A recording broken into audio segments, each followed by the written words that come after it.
Hello friends, आप सभी का एक बार फिर से हमारे इस यूट्यूब चैनल पे बहुत-बहुत स्वागत है।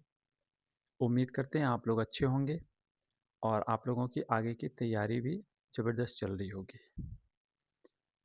देखिए, आज हम लोग बात करेंगे बीपीएससी 17वीं इंटरव्यू को लेकर। 17वीं मेंस का रिज़ल्ट आए लगभग 1 सप्ताह हो चुका है। अब आप लोग सेटल हो गए होंगे। जिन लोगों का भी मेंस में रिज़ल्ट हुआ है और उन्हें इंटरव्यू के लिए अपीयर करना है, तो उनको अब अपने इंटरव्यू की तैयारी में अच्छे से लग जाना चाहिए क्योंकि आपके पास समय काफ़ी कम है और मौका बहुत ही अच्छा है। देखिए, आप सभी को मालूम है कि बीपीएससी के इतिहास का सबसे ज़्यादा सीट इसी 17वीं बीपीएससी में आया हुआ है।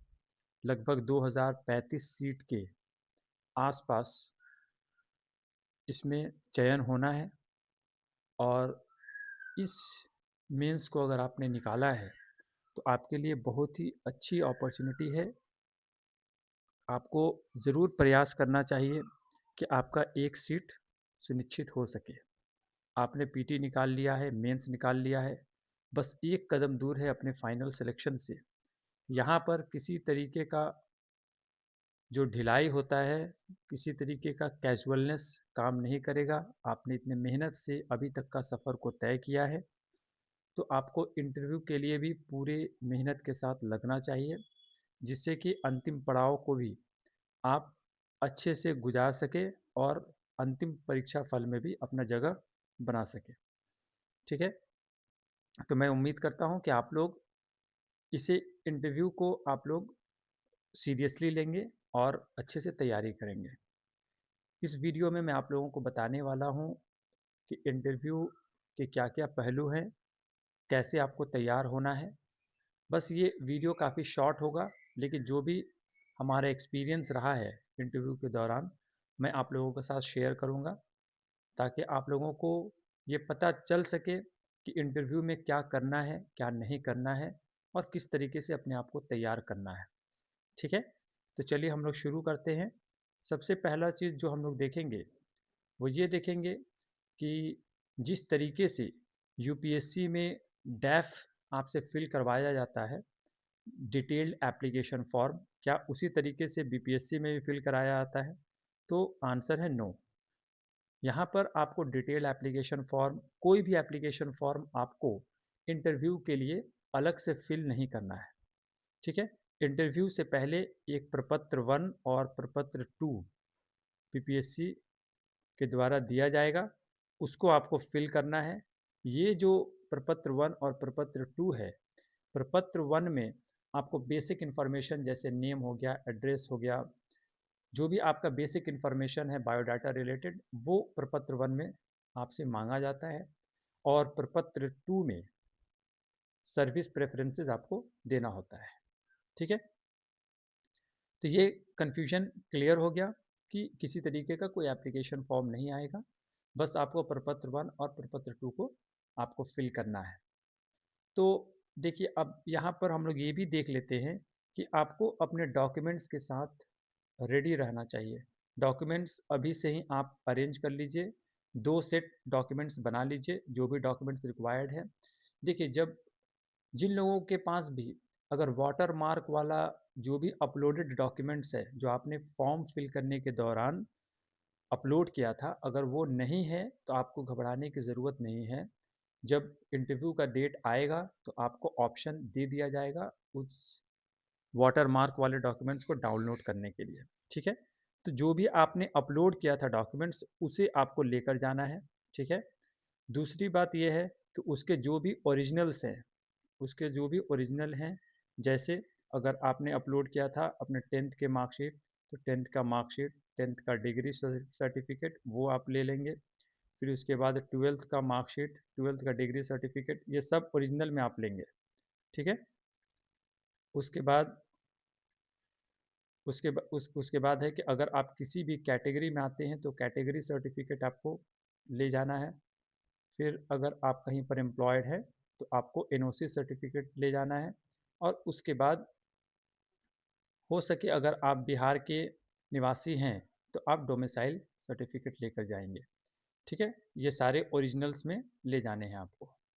ठीक है, तो चलिए डॉक्यूमेंट्स को लेकर इतना आपको कन्फ्यूजन नहीं रखना है, क्योंकि अगर डॉक्यूमेंट्स अभी से आप रेडी करना शुरू नहीं करते हैं तो फिर आपके लिए अंतिम में आप उस डॉक्यूमेंट्स को लेकर परेशान हो सकते हैं। इसलिए आप अपना डॉक्यूमेंट्स अच्छे से अभी से ही अरेंज कर लीजिए। ठीक है, तो चलिए अब हम लोग अगले पक्ष को देखते हैं कि किस लैंग्वेज में बीपीएससी का इंटरव्यू होता है। तो देखिए, जिस तरीके से यूपीएससी में डैफ में आपसे पूछा जाता है कि आपका लैंग्वेज ऑफ इंटरव्यू क्या होगा, तो वहाँ पर लोग मेंशन करते हैं कि उन्हें इंग्लिश में इंटरव्यू देनी है या हिंदी में इंटरव्यू देनी है। इस तरीके का कोई ऑप्शन आपको बीपीएससी में नहीं दिया जाता है। बीपीएससी में यूजुअली जो है आपका इंटरव्यू जो है वो हिंदी में ही शुरू होता है। ठीक है, बहुत रेयर चांस में इंग्लिश में वो बात आपसे करेंगे। मैक्सिमम चांसेस है कि हिंदी में ही आपसे सवाल पूछे जाएँ। और जब हिंदी में आपसे सवाल पूछे जा रहे हैं तो ये अच्छा होगा कि आप उसका आंसर हिंदी में ही दें, क्योंकि अगर हिंदी में आपके पास सवाल आ रहा है इसका मतलब ये नहीं है कि जो इंटरव्यू लेने वाले हैं उन्हें अंग्रेजी आती नहीं है, वो आपसे हिंदी में बात करना चाहते हैं। ठीक है, तो इसलिए आपको हिंदी में ही जवाब देना चाहिए, वरना वो आपके लिए एक निगेटिव पहलू बन सकता है। ठीक है, तो आपको लैंग्वेज को लेकर कोई भी हिचकिचाहट की ज़रूरत नहीं है। आप हिंदी में जवाब दीजिए, बीच में आप इंग्लिश के कुछ वर्ड्स यूज़ कर सकते हैं अगर आप इंग्लिश मीडियम से हैं तो। ले उस इसीलिए आपको किसी तरीके का लैंग्वेज को लेकर कोई डर नहीं रखना चाहिए। ठीक है? दूसरी बात तीसरी बात ये है कि ड्यूरेशन क्या होगा इंटरव्यू का। देखिए, इंटरव्यू के लिए मैक्सिमम लोगों का 5 से 10 मिनट इंटरव्यू चलता है। ठीक है? तो 5 से 10 मिनट ही इंटरव्यू आपसे लिए जाएँगे। अब देखिए, इसमें क्या है कि जब 5 से 10 मिनट का ही सिर्फ़ आपका इंटरव्यू हो रहा है, तो उसमें आपसे जो भी सवाल पूछे जाएँ, चाहे ग्रेजुएशन से रिलेटेड पूछे जाएँ, चाहे आपके बायोडाटा से रिलेटेड पूछे जाएँ, चाहे आपके हॉबी से रिलेटेड पूछे जाएँ या करंट इश्यूज़ पे आपसे सवाल पूछे जाएँ, तो आपका जो भी आंसर होगा, वो टू द पॉइंट होगा, बहुत ही कॉन्साइज़ होगा। इसमें आपको ख़्याल ये रखना है कि जो भी सवाल आपसे पूछे जाए, तो आप सबसे अच्छा पॉइंट को सबसे पहले बोलेंगे, क्योंकि आपके पास काफ़ी कम समय है। हो सकता है कि आप भूमिका तैयार कर रहे हैं, उतनी ही देर में वो जो इंटरव्यूअर है, वो दूसरे क्वेश्चन की तरफ मूव ऑन कर जाए। तो आप मेन पॉइंट्स बोल भी नहीं पाएँगे। इसलिए ये इम्पॉर्टेंट है कि आप सबसे पहले आप अच्छे पॉइंट्स को इंटरव्यूअर के सामने रखेंगे। ठीक है, इस बात का आप खास ख्याल रखेंगे और आपको जो तैयार करना है अपने आंसर्स को उसी तौर पे तैयार करना है कि आप 2 से 3 सेंटेंस में आप किसी बात को अच्छे से समझा पाएँ। आपको ज़्यादा डिटेल में नहीं जाना है। अगर वो डिटेल में जाएँगे तो फिर आप डिटेल में जाइएगा, नहीं तो आपको ज़रूरत नहीं है। ठीक है? और एक बात का आपको ख़्याल रखना है कि जैसे अगर मानिए कि हम लोग सभी लोग ये बता रहे हैं कि आपका इंटरव्यू नॉर्मली 5 से 10 मिनट चलता है। अगर इससे ऊपर अगर आपका इंटरव्यू चलने लगा, जैसे 15 मिनट, 20 मिनट अगर हो रहा है, तो आपको वहाँ पर पैनिक नहीं होना है कि शायद ये लोग मुझे ज़्यादा पूछ रहे हैं, हो सकता है कि वो मुझे ज़्यादा ग्रिल कर रहे हैं, ऐसा कुछ भी नहीं है। इनफैक्ट अगर आपका ज़्यादा देर इंटरव्यू चल रहा है, तो वो आपके पक्ष में है। इसीलिए कॉन्फिडेंटली सारे क्वेश्चंस के आप जवाब दीजिए, रिलैक्स होकर आप जवाब दीजिए। ठीक है? अब देखिए, ड्रेस कोड पर हम लोग आते हैं। ड्रेस कोड में काफ़ी इम्पॉर्टेंट है कि आपको फॉर्मल ड्रेस पहन के जाना है। ठीक है, फॉर्मल ड्रेस में क्या होगा कि आपको ये बात का ख्याल रखना है कि ज़्यादा आपको आईज़ पे लगने वाले कलर को चूज़ नहीं करना है, बल्कि एक आपको सोबर कलर चूज़ करना है। बॉयज़ लोगों के लिए बहुत ही अच्छा चॉइस है कि आपको सूट पहन कर जाना है, और लेकिन उसका कलर सिलेक्शन काफ़ी आपको अच्छे से करना है। ठीक है, और उसके बाद कॉन्ट्रास्टिंग टाई आप लगा लेंगे तो अच्छा होगा। लेकिन कॉन्ट्रास्टिंग टाई होना चाहिए, टाई का भी कलर कॉन्ट्रास्टिंग होना चाहिए। अच्छा, और उसके बाद ये है कि अगर कोई फीमेल है तो फीमेल को साड़ी सिलेक्ट कर लेना चाहिए, उस पर आप एक ब्लेजर डाल सकते हैं। जो आपका हेयर है वो बंधा होना चाहिए, क्योंकि खोल कर अगर आप जा रहे हैं तो वो एक अच्छा इम्प्रेशन आपका नहीं देगा। ठीक है, तो इस सारी बातों को आपको ध्यान में रखना है। अब मेन पहलू जो है कि क्वेश्चंस कहाँ से आते हैं। ठीक है, देखिए यूजुअली जो है आपसे बीपीएससी के इंटरव्यू में आपसे इंट्रो नहीं पूछा जाता है। इंट्रो आपसे नहीं पूछा जाता है। हाँ, आपसे जो भी सवाल होंगे वो तीन चार पेरीफेरी पर घूमते हैं। एक तो है कि आपके ग्रेजुएशन सब्जेक्ट से सवाल पूछे जाते हैं। दूसरा है कि जो करंट इश्यूज़ है उस पे सवाल पूछे जाते हैं। फिर आप अगर कोई जॉब में हैं तो आपको उस जॉब से रिलेटेड सवाल पूछे जाते हैं। और इच्छा हो तो आपके ऑप्शनल से सवाल पूछ लिए जाते हैं। ठीक है, और एक पहलू और है कि सर्विस प्रेफरेंस से वो सवाल पूछते हैं। ठीक है, तो ये दायरा है सवाल पूछे जाने का। अब देखिए, बहुत सारे लोग ऐसे हैं जो लोग ग्रेजुएशन काफ़ी पहले किए हैं, तो क्या उनको सारा पूरा नोट्स खोल कर बैठ जाना चाहिए या पूरे डिटेल में उसकी तैयारी करनी चाहिए? देखिए, आप भी जानते हैं कि आपके पास समय नहीं है और आपको ज़रूरत भी नहीं है ऐसे करने की। जो भी इंटरव्यूअर होंगे वो कोई स्पेशलिस्ट नहीं है आपके सब्जेक्ट में, बल्कि वो जनरलिस्ट हैं। तो आपको अपने ग्रेजुएशन सब्जेक्ट का इस तरीके से तैयारी करना है कि अगर कोई नॉर्मल आदमी आपके सब्जेक्ट से रिलेटेड सवाल पूछे तो क्या-क्या पूछ सकता है। ठीक है? जैसे आप जानते हैं कि जो भी लोगों का अगर ज्योग्राफी ऑप्शनल है, तो आपको तैयार कर लेना चाहिए जिस हिसाब से आप पीटी में तैयारी करते हैं। क्योंकि देखिए, बहुत लोगों को ये कन्फ्यूज़न है कि ये नॉलेज का टेस्ट नहीं है बल्कि ये पर्सनैलिटी का टेस्ट है। ये शायद आपके लिए नेगेटिव हो सकता है। आप ये जान लीजिए कि जो बीपीएससी का इंटरव्यू होता है वो पर्सनैलिटी के साथ-साथ आपके नॉलेज का भी टेस्ट होता है। ये कैसे होता है? अगर उनकी इच्छा होती है तो आपसे वो रैपिड फायर में कुछ ऑब्जेक्टिव क्वेश्चन भी पूछ लेते हैं। जैसे मेरे साथ ये हुआ कि ज्योग्राफी में हमसे पूछ लिया गया कि आप डिफरेंट लेयर्स ऑफ अर्थ को बताइए।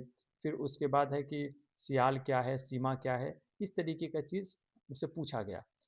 और कौन सा एलिमेंट्स है जो पूरे अर्थ में ऊपर से नीचे तक पाए जाते हैं। तो देखिए, इस तरीके के सवाल मुझसे पूछे गए और इससे ये पता चलता है कि जब भी इंटरव्यूअर को मूड होता है आपसे आपके ऑप्शनल से जुड़े रैपिड फायर टाइप के सवाल पूछ देते हैं। और वहाँ पर अगर आप सॉरी सॉरी हर क्वेश्चंस पे कर रहे हैं तो ये अच्छा इंप्रेशन नहीं देगा, आपका इंटरव्यू खराब हो सकता है। तो सबसे पहली चीज़ तो ये करनी है कि जो भी आपका सब्जेक्ट है, जो भी आपका ग्रेजुएशन सब्जेक्ट है, उस पे आपको कुछ इम्पॉर्टेंट एमसीक्यूज़ वगैरह देख लेने चाहिए। और बेसिक बुक को बस आप देख लीजिए कि जनरल पर्सन आपसे क्या सवाल पूछ सकता है आपके ग्रेजुएशन सब्जेक्ट से रिलेटेड। ठीक है?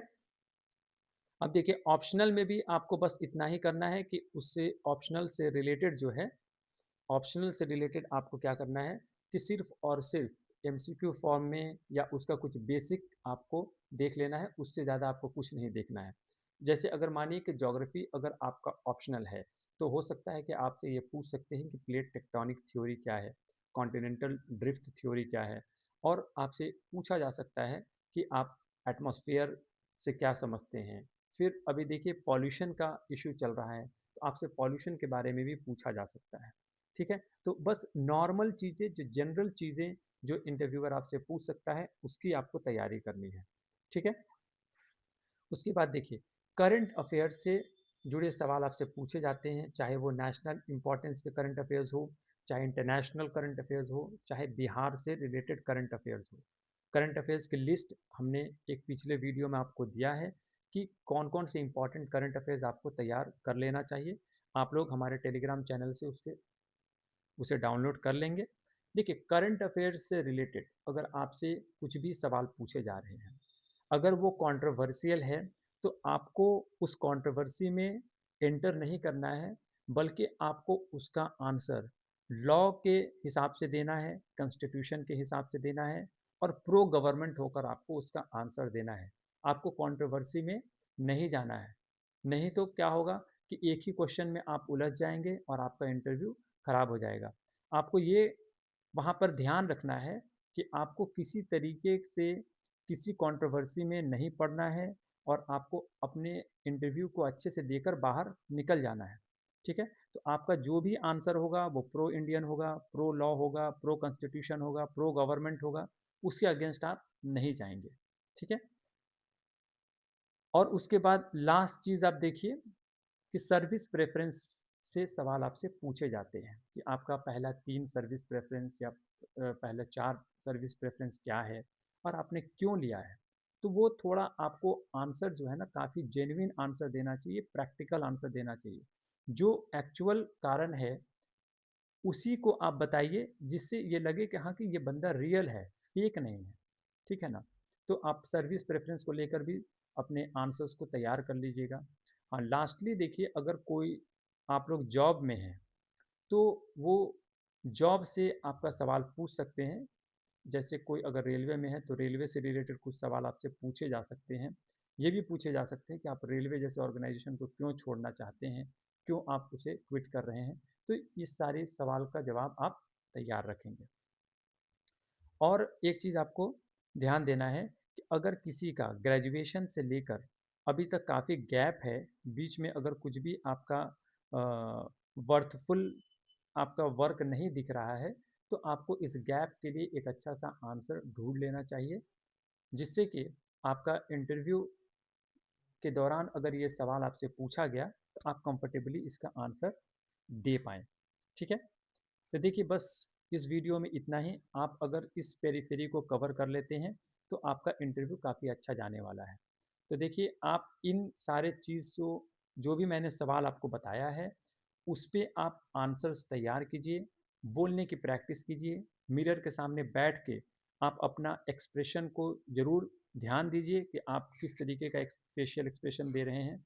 आपका हैंड मूवमेंट ज़्यादा नहीं होना चाहिए। इस तरीके से आप अपने आप को तैयार कीजिए।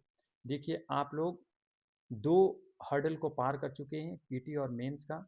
आपको किसी तरीके का कोई भी कसर इस इंटरव्यू में नहीं छोड़ना चाहिए, ठीक है? क्योंकि ये एक अच्छी अपॉर्च्युनिटी है और अगर आप मेहनत करते हैं, तो आप अंतिम रूप से सफल हो पाएँगे, ठीक है? देखिए इंटरव्यू को लेकर ज़्यादा आपको डरना नहीं है। जब आप इंटरव्यू देने जाएँगे, तो इंटरव्यू के दिन क्या होगा कि एक बीपीएससी में जहाँ पर आपको बैठाया जाएगा हॉल में, वहाँ पर एक अलग किस्म का फ़ियरफुल एनवायरनमेंट आपको लगेगा। अ, आपको लगेगा कि हाँ कि आपके कॉन्फिडेंस डाउन हो रहे हैं, लेकिन उसमें क्या है कि आपको चीज़ों को इग्नोर करना है, अपने आप को समझना है कि नहीं मुझे किसी तरीके का कोई भी फ़ियर के अंदर फ़ियर के ट्रैप में नहीं आना है। क्योंकि देखिए जब आप ये सारे प्रोसेस से होकर जब फाइनली आप इंटरव्यू देने के लिए जाएँगे, तो इंटरव्यू रूम में एटमॉस्फेयर काफ़ी अच्छा होगा। लेकिन अगर आप पहले ही डरे हुए रहेंगे तो आप अच्छा एटमॉस्फेयर में भी अच्छा परफ़ॉर्म नहीं कर पाएँगे। आपको पॉज़िटिव होकर रहना है और उसके बाद है कि आपको इंटरव्यू से पहले अननेसेसरी कन्वर्सेशन में, कम्युनिकेशन में लोगों के साथ इन्वॉल्व नहीं होना है। ठीक है? फुली कॉन्संट्रेट रहिएगा, चीज़ों को दिमाग में रिकॉल करते रहिएगा और उससे ज़्यादा आपको करने की कुछ ज़रूरत नहीं है। हाँ, इंटरव्यू के दिन आपको ध्यान रखना है कि आप एकदम टाइम से बिफ़ोर आप बीपीएससी ऑफ़िस पहुँच जाइएगा, क्योंकि देखिए अगर आप लेट करते हैं तो आपके जो परफ़ॉर्मेंस है वो ख़राब हो सकता है। इसलिए आप पहले पहुँचकर अपने आप को कंफर्टेबल कर लीजिएगा और उस दिन का न्यूज़पेपर आप ज़रूर देख कर जाइएगा, क्योंकि कभी-कभी इंटरव्यू वहीं से शुरू हो जाता है कि आज का आपने समाचार पत्र देखा है, उसमें मुख्य समाचार क्या-क्या थे। तो इस तरीके से सवाल आपसे पूछे जा सकते हैं। ठीक है? आज के लिए बस इतना ही, फिर आपसे मिलते हैं हम अगले वीडियो में। तब तक के लिए good bye, all the best, thank you very much.